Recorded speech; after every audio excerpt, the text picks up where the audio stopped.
Elon Musk has had enough of the Odyssey. He's declaring war on Christopher Nolan, prepping $100 million to back a Mel Gibson movie that's historically accurate and racing to get it out later this year? Say what? Well, never doubt the Rocket Man. Today we'll tell you what's going on and why the Odyssey is not quite as impressive as many pundits apparently believe it is.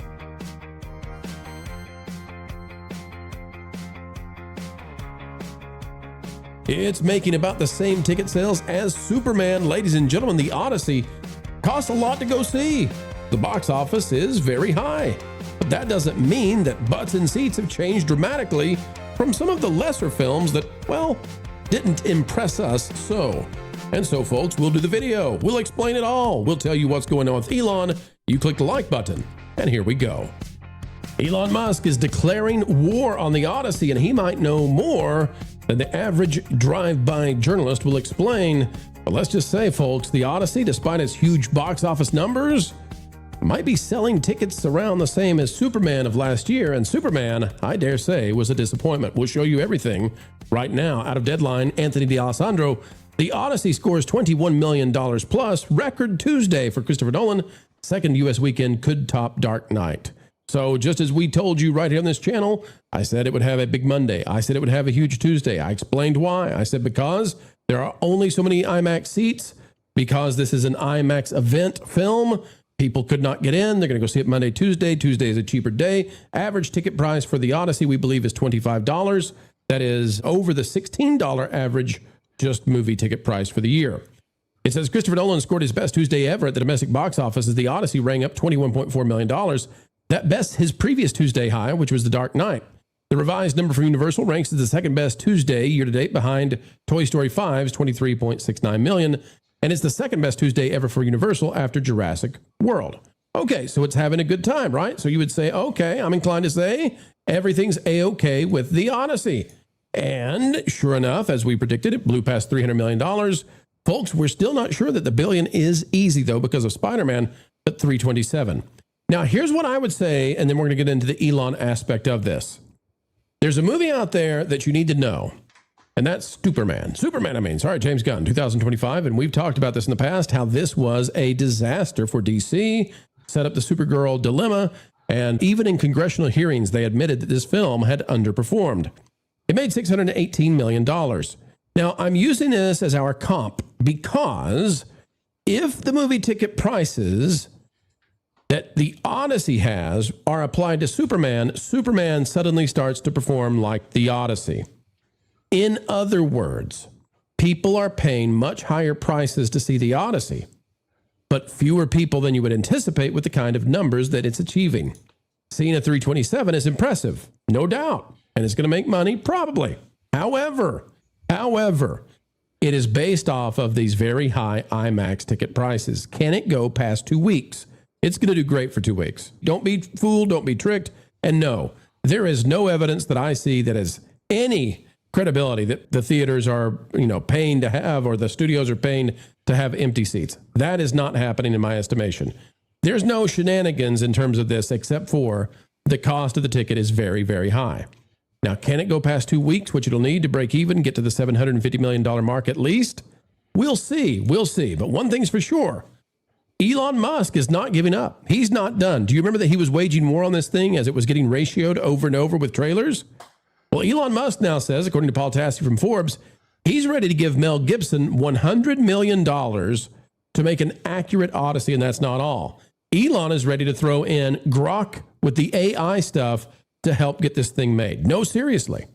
It says the Odyssey is setting critical and box office records in various categories nearly every day.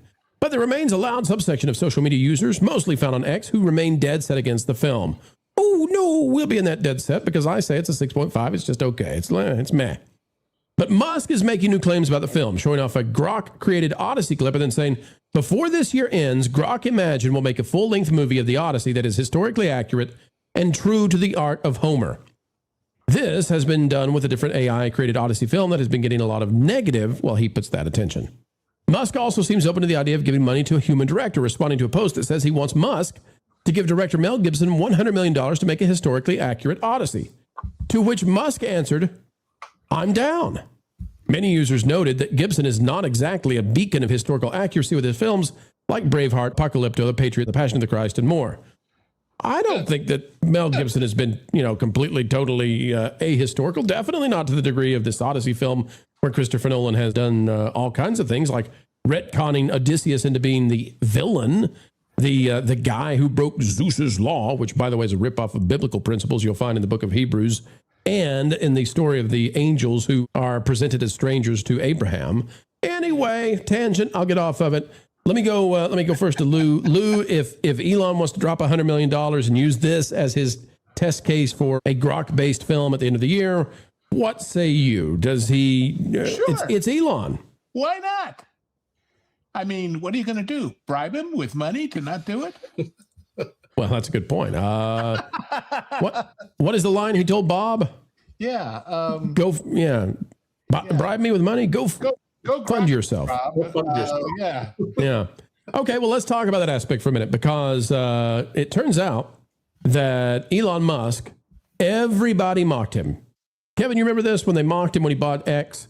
You remember when Bob Iger of Disney tried to make sure that he went under? They refused to run ads, and a bunch of other companies joined in hand, and it looked like Elon Musk might have made a bad deal, might have been done. They tried to take him down. And then, Kevin, it turns out that, 2-3 years later, Bob Iger's out at Disney. Disney is stuck in the same place it was for 11 years with its stock. And Elon turned into the world's first trillionaire. SpaceX AI opened to the largest IPO I think we've ever seen. Kevin, I'm going to say, don't doubt Elon. We can laugh about it. We can have fun with it. But this guy thinks the Odyssey matters, and he's willing to put his money behind it and give Mel Gibson a whole lot of cash if Mel Gibson's willing. Listen, when Elon does this stuff, Kevin, I don't snicker. I say, wait a minute. This guy's quicker than the average bird. Listen, I think he's 100% correct. The Odyssey does matter. Classic literature matters. These stories matter. These are foundational to Western civilization. And I think the issue here that a lot of the conservative pundits are missing is that we know why the stunt casting happened. This was about subverting the expectations of the kids who've never read the Odyssey, who don't have any expectations, because now the Nolan version becomes their version of the story. It becomes the foundation upon how they look at it. Just no different than, no different than Richard Donner, classic Superman. The Christopher Reeve's interpretation of Clark Kent influenced how people think about Clark Kent. Clark Kent was not like that in the comics. So something like this can have long-lasting ramifications on how a story is perceived and interpreted. This was intentional. So yeah, Elon has proven, and many a time, that once you challenge him and he is behind something, that he will be hell bent on being derailed by doubters. I think Elon is fascinating even long before he decided to go down this political path. Just going all the way back to the PayPal days, his brain just functions on a different wavelength. He sees things that people don't see. And, now he has the money to go chase it. And ultimately, if he wants to go make another Odyssey, I think that's a good thing. Because like Lou said, this is not good for box office, right? Everybody who wanted to go see this, the folks who got their marching orders to go, the folks who wanted to be proven right, the folks who wanted to have something to grouse about, they've all seen it, and they're not going to go back a second time. They'll pretend they did, but they're not going to go back a second time. So if you want to get people back into the theater, you've got to have some kind of competition. And you know what? I do long for the days where, a linear thinking kind of gave you 3 of the same kind of movie, in a box office season. So yes, Elon, do it. Give me a story accurate version of the Odyssey. Find a director who has the stones to actually deliver it. Make it as gritty as you have to, and give me something that I can enjoy. Yeah, and by the way, Mel Gibson's kind of busy with his sequel to The Passion of the Christ right now. What have you got, Tarantino? And said, make me a rock'em sock'em robot movie of this thing. What do you say, Quentin? I mean, there's a lot of good directors out there who could do it, is all I'm trying to say. So let's not be tied to the one. But well, let me ask you about this, Lou. So everybody's losing their minds about the Odyssey. Okay, it's the giant story because the woke think that this proves that they've done what they set out to do, which is defeat the people who were critical of Ghostbusters 2016 and The Last Jedi and Captain Marvel, et cetera, et cetera, et cetera. Okay, this movie, which is at 327 right now, if it makes 800, if it makes 850, because the ticket price is so high, the actual number of tickets sold will match Superman. Now, it may make $1 billion, and we'll reassess at that point. But if it lands around 800 or 850, which is where I think it's probably headed right now because of Spider-Man, we are making such a big fuss about a film that is at the same level as the James Gunn movie that we all said, oh no, trouble ahead. And Lou, you were telling us before that Christopher Nolan has a deal in this where he gets a huge cut out of it. So this movie may not be making all that much money in reality, and may not be the cultural moment that people are assessing simply because they don't understand the box office. There's one other factor to consider. When Kevin said that people have seen it, they're not going to want to see it again. You know what also they're not going to want to do? Even if they've got a pretty big screen at home. If the whole point is to go see this epic, big IMAX thing, and that's part of the reason for going, not the content of the movie, maybe you don't care about buying the cassette or the disc or the streaming version. Maybe you just don't care. Maybe it's like, I've done it and that's it, and that was swell. Next, it works against it as far as the later life of it is concerned. Mm-hmm, mm-hmm.